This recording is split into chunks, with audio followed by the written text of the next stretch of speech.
बिस्मिल्लाहिर्रहमानिर्रहीम अल्लाहुम्मा सल्लि अला मुहम्मदिन व अला आले मुहम्मद। अस्सलाम वालेकुम नाज़रीन, मैं हूं आपका मेज़बान खालिद जमील और आप देख रहे हैं मेरा यूट्यूब चैनल।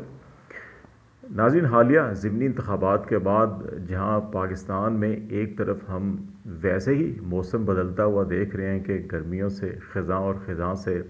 मौसम सरमा की तरफ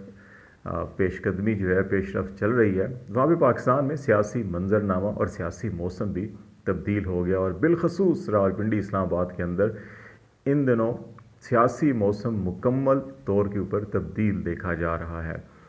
पिछले 20 दिनों के अंदर 2 दफ़ा रावलपिंडी में कोर कमांडर कॉन्फ्रेंस हुई और इसमें मुल्क के जो माशी, सिक्योरिटी, दिफाई, अमन व अमान की सूरत हाल और जो बॉर्डर के ऊपर सूरत हाल है, इस तमाम सूरत हाल के तनाजुर में जो पाकिस्तान में इस वक्त एक सियासी अदम इस्तेहकाम की सूरत हाल है और माशी अदम इस्तेहकाम की सूरत हाल है, उसका बड़ा तफसीली जायज़ा लिया गया और बड़े अहम फैसले किए गए। इसी तरह जो अभी 16 अक्टूबर के ज़िमनी इलेक्शन हुए हैं, जिसमें एक तरफ PDM की तमाम जमातें थीं और दूसरी तरफ पाकिस्तान तहरीक इंसाफ जो है वो मद्दे मुकाबिल थी। इमरान खान, बल्कि कह लीजिए कि इमरान खान ही सिर्फ मद्दे मुकाबिल थे। और उन इंतखाबात के अंदर जिस अंदाज में PDM की तमाम जमातों को शिकस्त हुई मां सिवाय 2 हलकों के, उसने भी पाकिस्तान के सियासी मंजरनामे को मुकम्मल तौर के ऊपर बदल दिया है। और अब इत्तेहादी जो इस वक्त हुकूमत है, उसके अंदर न सिर्फ बदगुमानियाँ पैदा हो चुकी हैं, बल्कि जो उनकी इत्तेहादी जमातें हैं उनके अंदर भी टूट फूट का और इख्तलाफात का जो है कि वो एक नया तूफ़ान खड़ा हो गया है, जिसका इजहार जो है वो किसी न किसी तौर के ऊपर मीडिया के ऊपर भी अब नज़र आ रहा है। और इसके साथ साथ वफाकी हुकूमत के अंदर बड़े अहम ज़िम्मेदारान, वज़ीर दिफ़ा, वज़ीर दाखिला, ये 2 इतने अहम पोजीशंस हैं। और ना सिर्फ ये पोजीशंस हुकूमत की बड़ी अहम है, बल्कि इन पोजीशंस के ऊपर जो साहिब मसनद हैं राना सनाउल्लाह साहब, वो मुस्लिम लीग नून पंजाब के सदर भी हैं और नून लीग के अंदर उनकी जो अहमियत और हैसियत है वो सबको पता है। और फिर ख्वाजा आसिफ साहब, उनकी भी पाकिस्तान मुस्लिम लीग नून में जो उनकी वाबस्तगी, अहमियत और उनकी जो नवाज़ शरीफ साहब के साथ जो वाबस्तगी है और जमात के साथ, वो भी किसी से ढकी छुपी नहीं है। उन दोनों असहाब ने भी जो अभी गुज़श्ता 3-4 दिनों के अंदर ख़ास तौर पे ज़िमनी इंतखाबात के नताइज के बाद जो 2 बड़ी अहम बातें की हैं, जो इस पूरे सियासी मंजरनामे की तब्दीली की जो है कि वो अक्कासी कर रही हैं। हमने पहले भी कहा कि राना सनाउल्लाह साहब ने ये बयान दिया कि अगर इमरान खान साहब जत्था लेकर आएंगे तो फिर हम भी वैसा ही उनसे सलूक करेंगे जैसा वो करेंगे, और अगर वो बातचीत करते हैं तो फिर जो है कि बैठ के कंसेंसस क्रिएट किया जा सकता है इंतखाबात के हवाले से। और वज़ीर दिफ़ा का ये पब्लिकली एडमिट करना कि आर्मी चीफ़ की इमरान खान से मुलाकात हुई है अभी पिछले दिनों के अंदर, और फिर उन्होंने ये भी कहा कि उस मुलाकात के बाद जो PTI की सेकंड टीयरशिप लीडर है, उनकी भी अहम मुलाकातें हुई हैं। तो अब ये मामलात सारे के सारे जो हैं कि वो किस तरफ जा रहे हैं। इमरान खान साहब जो है वो लॉन्ग मार्च करना चाह रहे हैं। उन्होंने अनाउंस किया हुआ है 2 दफ़ा डेट और डेडलाइन जो है कि वो अनाउंस करके फिर उसको आगे लेकर गए, क्योंकि वो साथ ये भी कह रहे हैं कि बैकडोर जो है कि वो बातचीत चल रही है तो किसी नतीजे पे अभी तक नहीं पहुंची, लेकिन वो मौका भी दे रहे हैं बातचीत को कि किसी नतीजे पे पहुंच जाए। जो राना सनाउल्लाह साहब ने जिसकी इजहार भी किया कि अगर बात करेंगे, बैठेंगे तो फिर इसका हल भी निकल आएगा, इंतखाबात का भी कंसेंसस क्रिएट हो जाएगा, राह हमवार हो जाएगी। तो वो मामलात चल रहे हैं। और अभी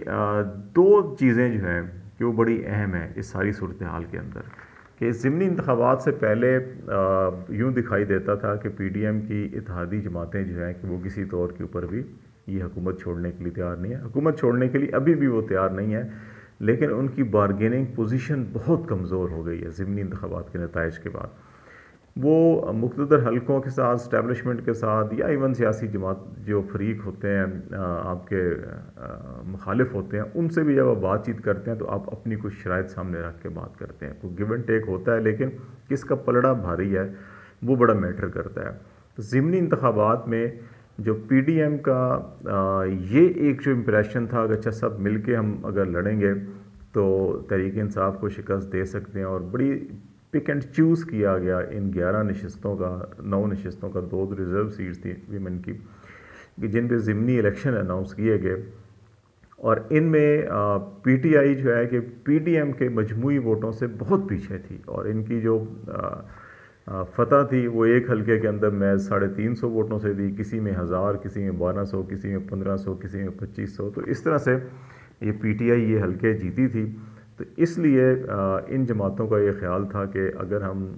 جے U I, Peoples Party, P M L N, M Q M اور دیگر جو قوم پرست جماعتیں اگر ہم مل کر الیکشن لڑیں گے تو ان نشستوں پہ، ان 9 نشستوں پہ ایٹ لیسٹ کم سے کم 7 نشستیں جو ہیں کہ وہ ہم بڑے آرام سے حاصل کر لے گی پی ڈی ایم. اور اس طرح سے عمران خان کے اس سیاسی بیانیوں اور ایک وہ جو پاپولیرٹی کا ایک اس وقت ایک تاثر بنا ہوا ہے، اس کے غبارے سے ہوا نکالی جا سکے گی. لیکن جب الیکشن ہوا اور اس کے رزلٹس آئے تو پی ڈی ایم کی اپنے غبارے سے ہوا نکل گئی، اور وہ سوائے کراچی کی، ملیر کی اور ملتان کی سیٹ کے کسی سیٹ پر کامیاب نہیں ہو سکے. تو اس لیے یقینی طور کے اوپر پاکستان کی اسٹیبلشمنٹ بھی ان تمام حالات کے اوپر نظر رکھے ہوئے ہے، اور کبھی بھی جو ریاست کے ادارے ہوتے ہیں جن کے ذمے جو ہے ملکی قومی سلامتی اور دفاع ہوتا ہے، وہ کبھی بھی ایسے گھوڑے پہ ہاتھ نہیں رکھتے جس کو عوام اتنی بری طرح سے مسترد کر دیں کہ سب 13 جماعتیں مل کر بھی ایک جماعت کو اگر شکست نہیں دے سکتے تو ایسے گھوڑے پر کبھی بھی اسٹیبلشمنٹ جو ہے وہ ہاتھ نہیں رکھتی. اس سے اسٹیبلشمنٹ کی اپنی رئیسی ساکھ جو ہے وہ بھی تباہ و برباد ہو جائے گی. تو اس لیے یہ جو 20 دن کے اندر 2 میٹنگز ہوئی ہیں یہ بڑی اہمیت کی حامل ہیں، اور اس تناظر میں ہی ابھی اسلام آباد راولپنڈی میں یہ صبح سے بلکہ رات گئے سے یہ چیزیں چل رہی ہیں کہ لانگ مارچ شاید اب نہیں ہوگا، اور اس سے پہلے جو ہے کہ وہ انتخابات کی تاریخ کا اعلان ہوگا، اور انتخاب جو ہے وہ مارچ میں ہوں گے، مارچ کے پہلے ہفتے میں، اور پہلے دوسرے ہفتے میں زیادہ امکان ہے کہ پہلے ہفتے میں انتخابات ہوں گے. اس کے لیے جو ہے کہ اب جو پی ڈی ایم کی جو بارگیننگ پوزیشن تھی، جیسے میں نے پہلے کہا کہ وہ بالکل ختم ہو چکی ہے. اب جو ہے کہ پی ڈی ایم کے پاس صرف اور صرف، اور پی ڈی ایم بھی اس میں خاص طور کے اوپر پاکستان مسلم لیگ نون کے پاس صرف ایک ہی بات ہے جو جواز وہ کر سکتے ہیں کہ جتنا بھی تاخیر کریں اناؤنسمنٹ میں کہ لیول پلینگ فیلڈ کے نواز شریف صاحب کو واپس آنے کا موقع دیا جائے. اس سلسلے میں قانونی رکاوٹیں ہیں، ان کی سزا تو شاید جو ایون فیلڈ کیس کے اندر یا العزیزیہ ریفرنس کے اندر جو ہوئی ہے وہ تو شاید جو ہے کہ وہ ختم ہو جائے، لیکن جو صادق اور امین والا معاملہ ہے وہ جب تک کانسٹیٹیوشن میں 2/3 میجورٹی نہیں ہوتی، اس میں تبدیل نہیں ہوتی 2/3 میجورٹی سے، اس وقت تک وہ صادق اور امین کا فیصلہ ان کے سر پہ لٹکا رہے گا. دوسری تو بعض لوگوں کا خیال ہے کہ فیصل واڈا کا جو فیصلہ آئے گا اس سے شاید کچھ راہ ہموار ہو جائے صادق اور امین کے حوالے سے بھی، تو اس میں شاید ان کو کچھ اپرچونٹی مل جائے. تو یہ ایک معاملے کے علاوہ اور ان کے ہاتھ میں کچھ بھی نہیں ہے. اور لیول پلینگ فیلڈ کا بھی جو ہے کہ اس ساری سچویشن کے اندر جس انداز میں بری طرح شکست ہوئی ہے پی ڈی ایم کو، اس میں بھی اب یہ کمزور ان کی دلیل ہے. لیکن اس کے باوجود شاید سپریم کورٹ کے اندر اہم جو ہیئرنگ چل رہی ہیں ان کے نتیجے کے اندر کچھ معاملات سیدھے ہوں. عمران خان بھی کہہ چکے ہیں کہ مجھے کوئی مسئلہ نہیں ہے، میں نواز شریف کا مقابلہ کرنے کے لیے تیار ہوں، چاہے تو آنا چاہتے ہیں تو آ جائیں، لیکن قانون کا سامنا کریں. تو لیٹس سی. لیکن ایک چیز جو ہے کہ وہ انڈرسٹینڈنگ یہ ڈیولپ ہو چکی ہے تمام فریقین کی طرف کہ مارچ میں جو ہے انتخابات ہونے ہیں. تو اب دیکھیے کہ ایگزیکٹ تاریخ کب اور کیسے اناؤنس ہوتی ہے. فی الحال خالد جمیل کو اجازت دیجیے. اللہ حافظ.